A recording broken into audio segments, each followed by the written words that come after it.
우리가 읽은 요한복음 17장은요, 예수님께서 십자가에서 죽으시기가 이제 가까워지실 때에 하나님께 드린 대제사장적인 기도입니다. 오늘은 그 대제사장적 기도 17장에서 일부분을 읽었습니다. 예수님은 기도하셨습니다. 기도 내용이 궁금한데요. 물론 기도의 내용이 때마다 조금씩 다르셨습니다. 우리도 하나님께 기도할 때 자신을 위해서 하는 기도가 있듯이 예수님도 겟세마네 기도에서는 자신을 위해서 기도를 드리셨습니다. 오늘 우리가 읽은 예수님의 기도는 아까도 말씀드렸듯이 대제사장적 기도로 불리는 그런 기도문입니다. 구약의 대제사장이 하나님께 기도할 때 백성들을 위한 중보적인 기도를 했듯이 예수님도 이제 자신을 따르고 믿는 그런 사람들을 위해서 중보 기도하시고 하나님께 맡기는 기도를 드리신 것입니다. 예수님의 공생의 기간에 예수님을 믿는 대중들이 많이 예수님을 따랐습니다. 그리고 또 다른 그런 작은 무리도 있었는데요. 예수님을 가까이서 따르는 제자들이었습니다.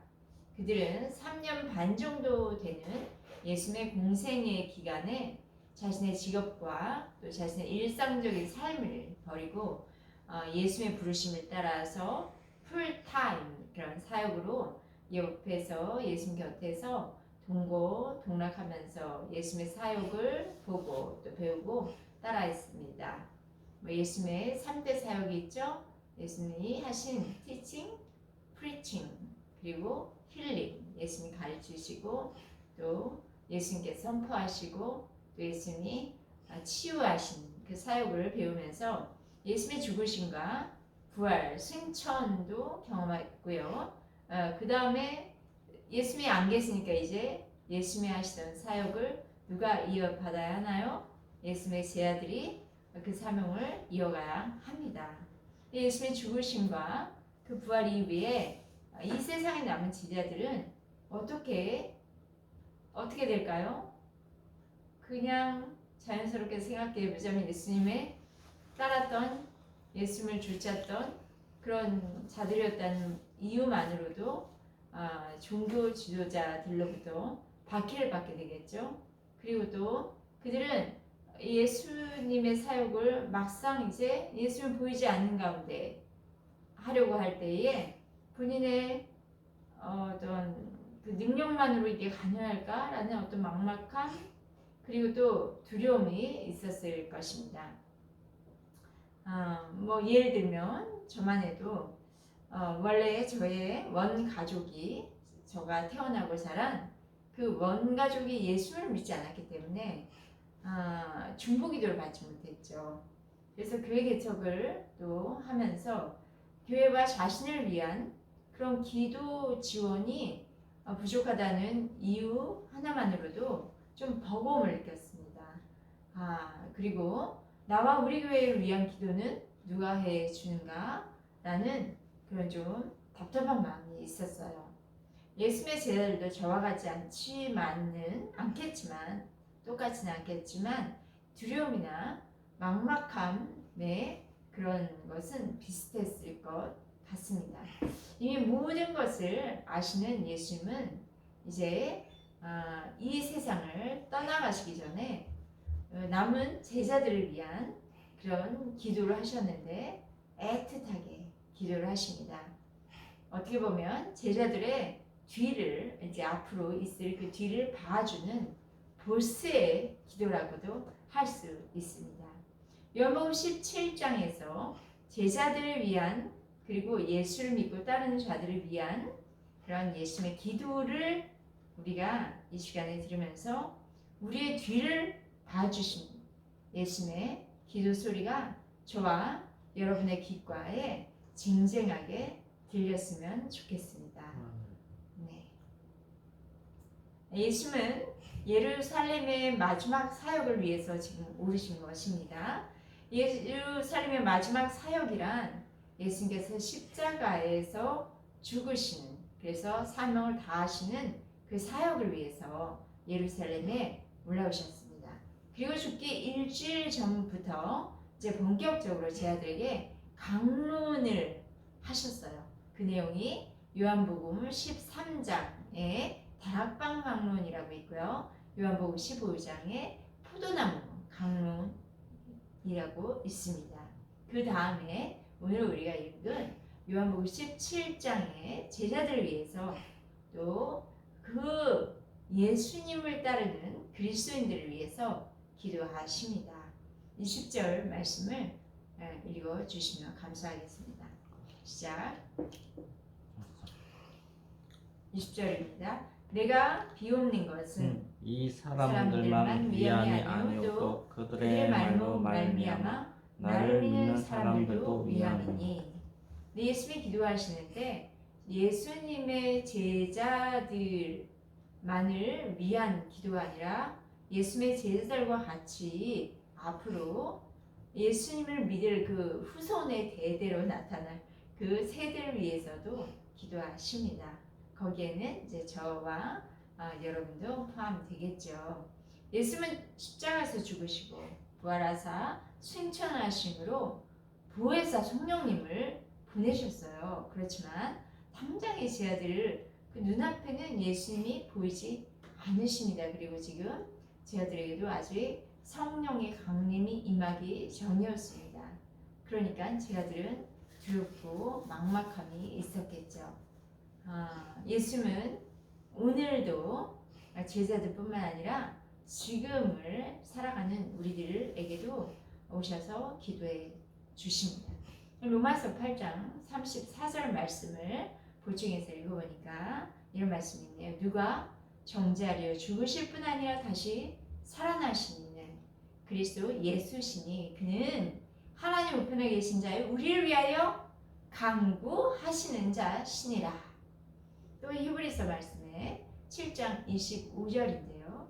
그러므로 자기를 힘입어 하나님께 나아가는 자들을 온전히 구원하실 수 있으니 이는 그가 항상 살아계셔서 그들을 위하여 간구하심이라. 예수님은 부활 승천하셨고요.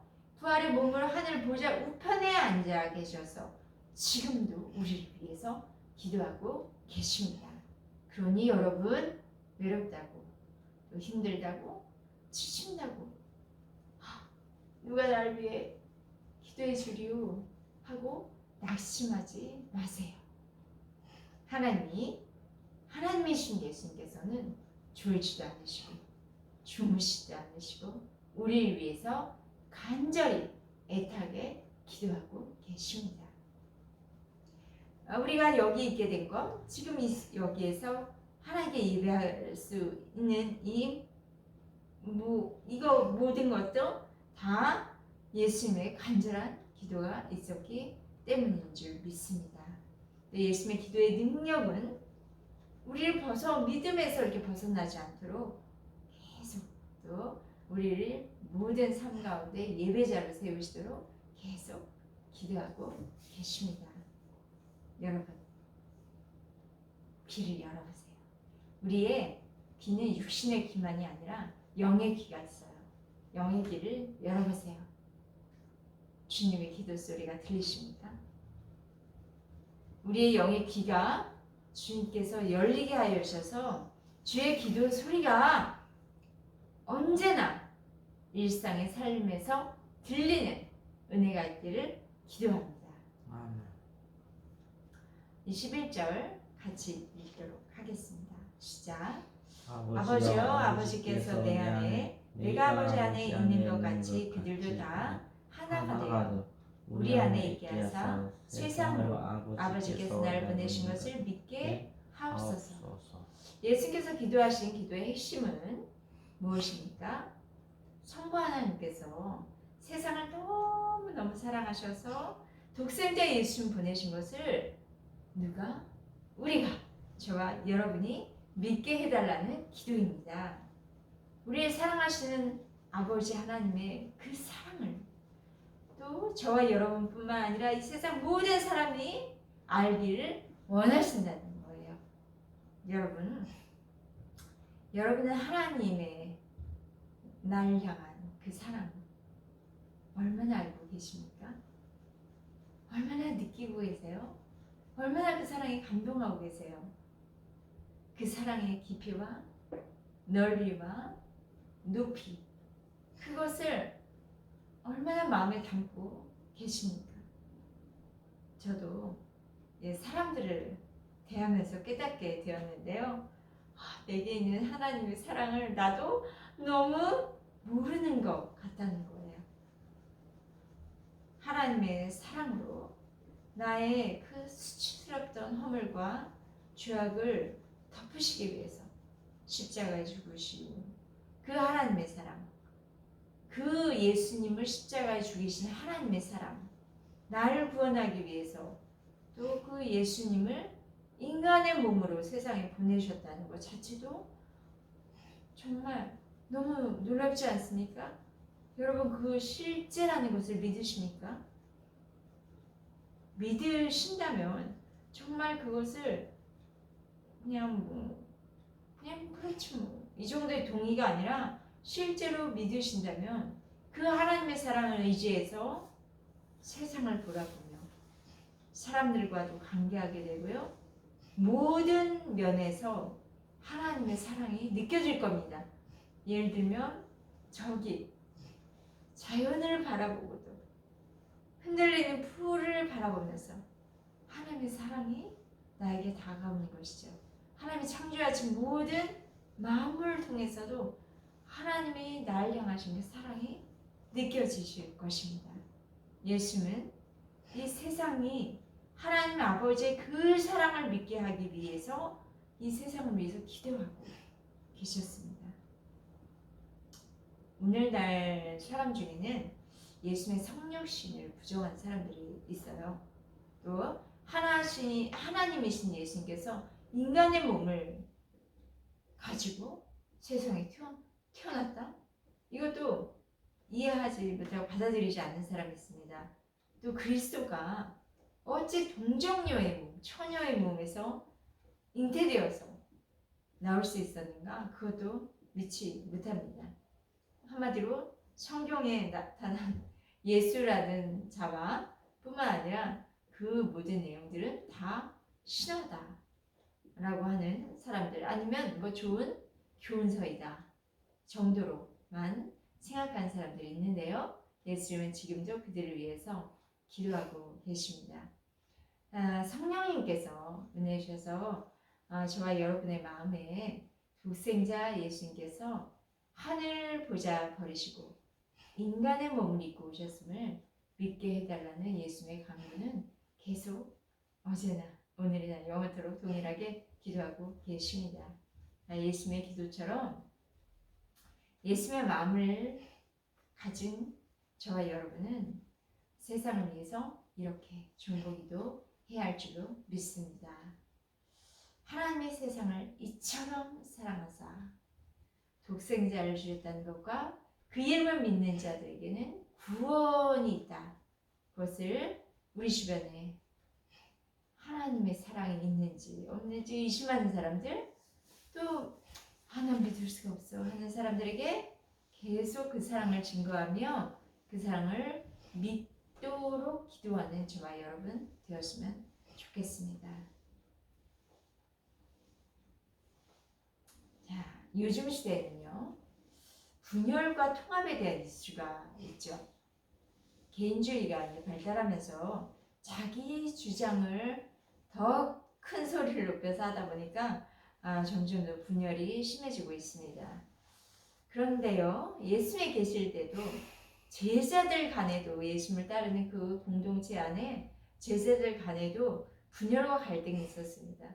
혹시 기억나시나요? 예수님이 가이사랴 빌립보에서 선포하셨거든요. 예수님께서 나 예수는 이제 십자가 죽고 부활할 것이다. 그 말씀하시고 나서 제자들의 분위기는 어땠냐면 숭숭숭숭 했는데 누가 크냐, 그거에 대한 이슈가 그냥 금방 따라 붙은 거예요.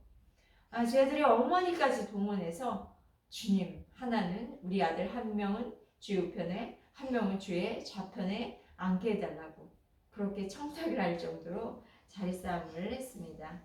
세상에서도 그리고 예수님을 따르는 제자들 간에도 또 오늘날의 교회에도 권력으로 인한 분열과 갈등은 있는 것 같아요.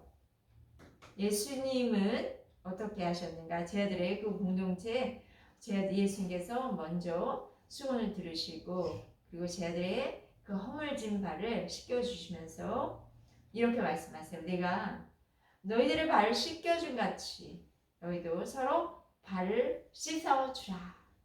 그들의 허물을, 그들의 더러운 곳을 서로 씻어주라. 이것은 사랑이 없으면 감당이 안 돼요. 그뿐만 아니라 사랑하고자 하는 마음이 없으면 그렇게 할 수가 없어요. 저는 제 남편의 발을 씻어주려고 해도 일단 코부터 이렇게 잡고 씻어줄 것 같아요. 자, 제자들이 서로 발을 씻어주므로 사랑으로 하나 되어야 함을 이미 말씀하셨습니다. 그래서 예수님은 마지막으로 제자들을 위해서 기도하면서 이제 하나됨을 강조하십니다. 22절 같이 읽도록 하겠습니다. 시작. 내게 주신 영광을 내가 그들에게 주었사오니 이는 우리가 하나가 된 것 같이 그들도 하나가 되게 하려 함이니라. 예수님의 말씀과 그 행적 있었죠. 그 예수님이 나타내신 이적과 표적에는 모든 것에 하나님의 영광이 담겨 있고요. 그 표적을 행하심으로 많은 사람들이 그 영광을 나타내셨습니다. 예수는 사람의 몸으로 오신 그리스도다. 그러니까 하나님은 사람의 몸으로 오셨지만 그리스도다. 하나님이시다. 이것을 나타낸 것이에요. 미러클 사인을 보여주시면서요. 그 중에 예수님께서 받으신 영광은 여러 가지의 그 영광된 모습이 있지만 그 중에 하나를 저희가 살펴보자면 아버지의 모든 뜻에 순종하는 삶 속에서 아버지의 영광이 나타났습니다. 그러므로 제자들의 영광도 아버지의 모든 뜻에 순종하신 예수님의 순종에는 십자가의 길에 동참한 순종이 있지 않습니까? 제자들에게도 그 동참하는 예수님의 고난에 동참하는 삶 가운데 아버지의 영광이 나타난 것입니다. 예수님은 제자들에게 각기 자기의 십자가를 지고 날 따라오너라 말씀하셨습니다. 그러니까 믿음 안에서 예수님의 죽음과 그 부활의 연합해서 동참해서 십자가의 고난에 동참해서 그런 순종과 그리고 겸손과 그 고난을 통과할 때 하나님의 영광이 나타나는 것입니다. 영광은 고난을 예수님으로 말미암는 그 고난을 받아들일 때 얻는 축복이에요. 고난 뒤에 영광이 있는 거예요. 예수는 내가 받은 영광을 그들에게 주었다 말씀하십니다. 그 이유는요, 그들이 하나가 되게 하기 위해서라고 말씀하세요. 그리스도의 고난에 참여하는 것은 바로 하나 되는 거예요. 보세요. 제가 남편의 냄새나는 말, 뭐라고 하죠? 남편의 어떤 발도 깨끗한 말이 아니라 병든 말이에요. 그 발을 냄새나는 발 씻어줄 때 그거 사랑의 섬김, 순종, 그럴 때는 자기가 깨어지는 고난이 따릅니다. 그렇지 않습니까? 냄새를 맡아야 되고 내가 싫은 걸 이렇게 해야 되는 거죠.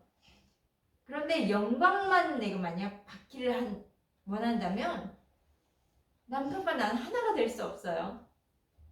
왜요? 영광받은 자리에만 내가 서고 싶으면 하나가 될 수 없죠. 분열하고 갈등할 수밖에 없어요. 네가 잘났느니 내가 잘났느니. 그런데 고난을 기쁨으로 감당하고 받기로 결심하면 너와 나는 서로 사랑으로 하나가 될 수 있습니다. 모든 그리스도인들은 이 예수님을 본받아야 합니다. 우리 예본교회 예수님을 본받는 교회입니다. 우리가 본받아야 될 예수님은 높은 자리를 차지하려고 다투시는 것이 아니라 겸손으로 허리를 탁 동이시고 말씀에 순종하셨고 또 십자가의 자리까지 나아가셨습니다. 십자가의 자리는 자신의 살이 찢기고 피가 물을 다 쏟으시는 고난의 자리인데 그 고난으로 말미암아 우리들 예수님을 믿고 따르는 이들에게는 새 생명이 터지고 넘치게 되지 않았습니까? 그러면서 예수님과 우리는 하나가 된 거예요. 그런 것처럼 예수님처럼 성기가 순종으로 서로를 나누다 보면 서로 낮게 여기게 되고요. 또 그 과정이 내가 부서지는 과정이 있지만 하나가 되면서 하나님의 나라의 공동체가 세워지는 것입니다. 이것이 예수님께서 우리를 위해서 하신 기도의 핵심이라고 할 수 있습니다. 23절 함께 읽겠습니다. 시작. 곧 내가 그들 안에 있고 아버지께서 내 안에 계시어서 그들로 온전함을 이루어 하나가 되게 하려 함은 아버지께서 나를 보내신 것과 또 나를 사랑하신 것 같이 그들도 사랑하신 것을 세상으로 알게 하려 함이로소이다. 예수님께서 그들 안에, 그들이란 말은 이 본문에서 우리를 얘기하는 거예요. 예수님께서 그들 안에 또 그들로, 그들이라는 것은 우리로 온전함을 이루어서 하나가 되게 하시기 위해서라는 것입니다. 예수님께서 우리 안에 거하시는 것은 우리를 온전하게 하기 위함입니다. 네, 우리를 온전하게 하신 예수님은 우리를 분열이 아니라 그리스도 안에서 하나가 되게 하신, 하나가 되게 하신 그 목적이 무엇이에요? 사랑하며 사랑을 세상에 나타내라. 이런 하나님의 사랑을 나타내라. 하나님은 사랑하시기 때문이죠. 주와 합한 우리는 사랑 덩어리고요. 사랑을 나타내는 자입니다. 제 아들이 그리스도 안에서 서로 하나가 되는 이유는 세상으로 사랑을 나타내라. 24절 한번 읽어볼까요? 시작. 아버지여 내게 주신 자도 나 있는 곳에 나와 함께 있어 아버지께서 창세 전부터 나를 사랑하심으로 내게 주신 나의 영광을 그들로 보게 하시기를 원하옵나이다. 네, 사랑은요. 사랑은 가장 시작되는 부분이요. 함께 있는 거예요. 그래, 기도해 줄게. 저기 이렇게 보내놓고 따로따로 갈라져 있는 게 아니라요. 함께 하는 것입니다. 그 시작이 하나님이신 예수님께서 이 땅에 오셔서 인간의 몸을 입고 이 땅에 오실 필요가 없는데 인간의 몸을 입고 인간과 함께 하셨죠. 거기서부터 함께 하심으로 우리는 하나님의 사랑을 느낄 수, 하나님의 저 높이 계신 영으로만 계신 분이 아니라 하나님이신 예수님께서 이 땅에 몸으로 오셔서 우리 이 땅에 사는 우리와 함께 하셨습니다. 그렇게만 하시는 것이 아니라 또 십자가에서 자기의 살을 찢어서 먹어라 말씀하시고 피를 흘려서 마셔라 말씀하심으로요. 우리의 상함과 우리의 허물과 우리의 고통과 슬픔, 낙심 다 씻어주셨어요. 닦아주셨어요. 그 주의 한량없는 사랑 무엇으로도 우리에게 끊을 수 없도록 우리를 붙드시고 우리와 함께 하셨습니다. 그리고 그 사랑 우리에게 넘치도록 이제 그 사랑이 우리를 통해서 흘러나가는 거죠. 하나님의 사랑은 창세 전부터 예수님께로 부으신 우주적인 사랑이에요. 그 넓이는 알 수가 없어요. 다 우리의 어떤 언어적인 표현으로는 다 할 수가 없어요. 예수님의 사랑을 우리에게 부어주시고 또 우리와 함께 하셨습니다. 25절 읽겠습니다. 시작. 우르신 아버지여 세상의 아버지를 알지 못하여도 나는 아버지를 알았사옵고 그들도 아버지께서 나를 보내신 줄 알았사옵나이다. 세상 사람들은 하나님이 영이시니까 영이신 하나님이 어떤 분인지를 잘 알지 못했습니다. 그런데 하나님이신 그 예수님이 사람의 몸으로 이 세상에 오셔서 우리와 함께 하시면서 가르치셨고요. 자신이 또 누구인지 선포하셨고요. 또 기적과 이적을 행하시고요. 또 함께 떡을 떼면서 이렇게 음식도 직접 이렇게 손으로 떼어 주시고요. 또 병든 자, 귀신들인 자 불쌍히 여기시고 치유하셨고요. 또 세리와 청개 같은 죄가 많다고 사람들이 손가락질하고 멀리하는 이들을 함께 하시면서 함께 어울리시면서 음식을 함께 하셨어요. 이렇게 함께하는 사랑으로 자신을 나타내 보여주셨습니다. 나는 사랑이다. 26절 같이 읽을까요? 시작. 내가 아버지의 이름을 그들에게 알게 하였고 또 알게 하리니 이는 나를 사랑하시는 사랑이 그들 안에 있고 나도 그들 안에 있게 하려 함이니이다. 예수는 자신이 하나님이시며 온 우주의 왕이시며 그리스도이심을 죽으심과 부활의 영광으로 우리에게 나타내 보여주셨습니다. 그리고 그 예수님의 죽으심과 부활을 믿는 이들에게 성령을 주시고요. 성령이 내주하시면서 믿는 자들 안에 사랑으로 역사하여 주시는 것입니다. 예수님은 제 아들이 예수님께서 승천하신 뒤에도 언제나 그들 속에 내주하신다는 것을 느끼고 알고 믿기를 원하십니다. 예수님은 지금 우리와 함께 하지 않고 저 먼 하늘나라 하나님 보좌 우편에만 계신 분이 아니라 지금 현재 내가 이렇게 애끓고 내가 현재 이렇게 뭔가 하는 또 생각하는 화장실도 가는 어디에든 가든 우리와 함께 우리 안에 내주하십니다. 여러분 지금 이곳에 우리와 함께 하시는 주님의 임재를 느끼시기 바랍니다. 아멘. 주 안에서 주님이 내 안에 계심으로 진정한 그 평화, 그 위로와 사랑을 누리시기 바랍니다. 우리 안에 계신 주님으로 인해서 이 예수를 보내신 하나님의 사랑을 느끼시기를 축복합니다. 하나님의 사랑 안에서 서로 하나가 되는 우리 가족이 되고요. 또 하나 되는 우리의 삶의 터전이 있겠죠. 그리고 하나님의 사랑 안에 하나 되어 세워져 가는 우리 교회가 되기를 예수님의 이름으로 축복합니다. 아멘.